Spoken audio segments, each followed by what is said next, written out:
ప్రభునందు ప్రియులైన మీకందరికీ యేసుక్రీస్తు ప్రభువారి నామంలో శుభవందనాలు తెలియజేస్తూ ఉన్నాం.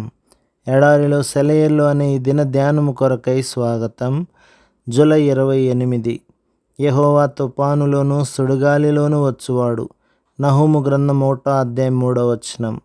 నా చిన్నతనంలో ఒక ఎత్తైన పర్వతం మీద ఉన్న ఒక సంస్థలో కొంతకాలం చదువుకున్నాను. ఒకసారి ఆ కొండ మీద కూర్చొని లోయలోకి వ్యాపిస్తున్న తుఫానుని చూశాను. అంతా కారు మబ్బులు కమ్మినాయి. భూమి ఉరుముల శబ్దానికి కంపించిపోతూ ఉంది.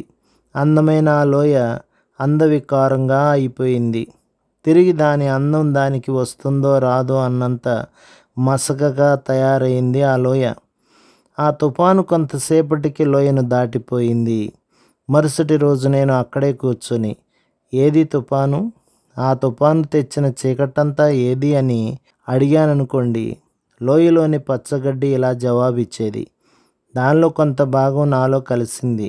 కొండమల్లె బదులు పలికేది. దానిలో కొంత నాలో ఇమిడింది అని ఆ లోయలో పండిన ఫలాలు, నేలలో నుండి పెరిగిన ప్రతిదీ సమాధానమిచ్చేవి. తుఫానులో కొంత భాగం మాలోకి ఇంకిపోయింది అంటూ. నీ ప్రభువులాగా నువ్వు తయారు కావాలని ఎప్పుడైనా కోరుకున్నావా? ఆత్మఫలం కోసం ఆశించావా? ప్రేమ ఇచ్చే నెమ్మది, నమ్రతల కోసం ప్రార్థించావా? అయితే నీ జీవితాన్ని కమ్ముకున్న తుఫాను గురించి భయపడకు. తుఫానులోనూ దీవెన ఉంది. తుఫాను తర్వాత ఎన్నెన్నో పూలు పూస్తాయి, కాయలు కాస్తాయి, నువ్వు ఫలిస్తావు. ఆకాశపు మ్లానవదనం కార్చే కన్నీళ్లు పూలు పూయిస్తాయి. ఏడ్చే కళ్ళు లేకుంటే ఆనందాలు కూడా ఉండవు. నీ బాధని ప్రేమించు, ఫలిస్తుందది తరువాతి కాలంలో. ఇంద్రధనస్సుని చూడు. కన్నీళ్లలో నుండి దేవుడు ఎంత అందమైన దాన్ని చేశాడో చూడు.